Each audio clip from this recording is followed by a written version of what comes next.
સુરત શહેરના પાંડેસરા વિસ્તારમાં ગત 4 સપ્ટેમ્બર 2025ના રોજ બપોરના સમયે એક હત્યાકાંડે ચકચાર મચાવી દીધી હતી. પાંડેસરા વડોદ બાપુનગર સોસાયટી પાસે રોડ પર જાહેરમાં જ હુમલો કરી 34 વર્ષીય સંદીપસિંહ રાજપૂતની હત્યા કરવામાં આવી હતી. આરોપી અભિષેક ઉર્ફે બાદલ સુરેશભાઈ રામનાથ વિશ્વકર્મા અને તેના સાથીઓએ પીડિતના પેટ પર, છાતી અને બંને પડખા, માથું, જમણો પગ અને હાથ પર તીક્ષ્ણ હથિયારો વડે હુમલો કરી તેનું મોત નિપજાવ્યું હતું. હત્યા બાદ આરોપી સ્થાનિક પોલીસની નજર ચૂકવી ફરાર થઈ ગયો હતો. સુરત પોલીસ કમિશનરની ચુસ્ત માર્ગદર્શન હેઠળ પાંડેસરા પોલીસને હત્યારાઓની શોધખોળ તેજ કરી. હ્યુમન સોર્સ દ્વારા મળેલી ચોક્કસ માહિતીના આધારે પોલીસને ખબર પડી હતી કે આરોપી ઉત્તર પ્રદેશના પ્રયાગરાજ જિલ્લાના હડિયા વિસ્તારના ધનપુર બજાર ખાતે છુપાયેલો છે. તાત્કાલિક હેડ કોન્સ્ટેબલ ભૂપતભાઈ ઓઢાભાઈ અને head constable Shivrajbhai પીઠાભાઈની team રચીને Prayagraj મોકલવામાં આવી. સ્થાનિક ઇનપુટ્સના આધારે ટીમે તપાસ કરતા ફરાર આરોપી અભિષેક ઉર્ફે બાદલને ઝડપી લીધો. પૂછપરછ દરમિયાન આરોપીએ હત્યા કબૂલ કરી અને જણાવ્યું કે ગુનો કર્યા બાદ તે પોતાના વતન ભાગી ગયો હતો. પાંડેસરા પોલીસની આ ઝડપી અને અસરકારક કાર્યવાહીને સુરત પોલીસ દ્વારા પ્રશંસનીય ગણવામાં આવી છે. આરોપીને કોર્ટમાં રજૂ કરી આગળની કાયદેસરની કાર્યવાહી હાથ ધરવામાં આવી છે.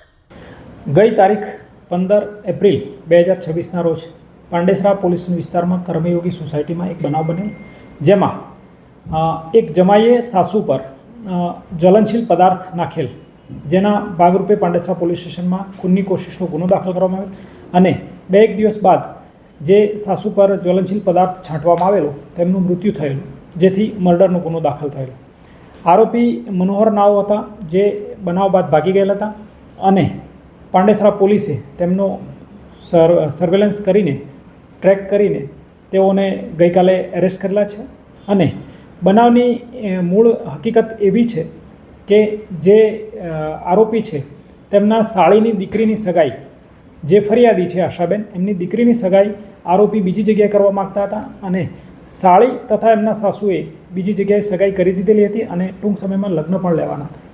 જેનાથી હતપ્રભ થઈ આરોપીએ પોતાના અસ્તિત્વનો પ્રોબ્લેમ છે એવું માની અને આ સગાઈના મુદ્દાને ધ્યાને રાખી તેની સાસુ પર જ્વલનશીલ પદાર્થ નાખેલ અને જેના કારણે તેમને હોસ્પિટલાઇઝ કરવા પડેલા અને બાદમાં તેમનું મૃત્યુ થયેલ, જેથી મર્ડરનો ગુનો દાખલ કરી આગળની તપાસ પોલીસ ઇન્સ્પેક્ટર શ્રી કે ડી જાડેજા સાહેબના ચલાવી રહેલ છે અને તેમના વિરુદ્ધ પુરાવા એકત્રિત કરવાની કાર્યવાહી ચાલુ છે.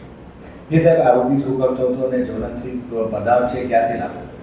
જી, આરોપી છૂટક મજૂરી કરતો હતો અને ઘર કંકાસના કારણે પણ, બેકાર હોવાના કારણે પણ ઘણીવાર ઘર કંકાસ હતો, જેના મૂળમાં તેના સાસુ રહેલ છે તેવું તે માનતો હતો.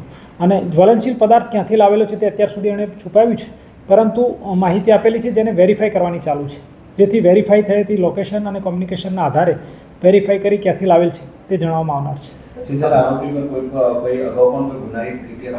ના, આરોપીનું આ પ્રથમ જ બનાવ છે અને પહેલી વાર જ ગુનો દાખલ થયો. અગાઉ કોઈ ધમકી આપ્યા હતા કોઈ સાસી ના, તેઓના કૌટુંબિક પારિવારિક ઝઘડાઓ વિશે ક્યારેય કોઈ પોલીસ ફરિયાદ, અરજી કે રજૂઆત કે કોલ મળેલ નથી. આ ઓલ ઓફ સડન પ્રોવોકેશનથી જ બનેલ બનાવ છે.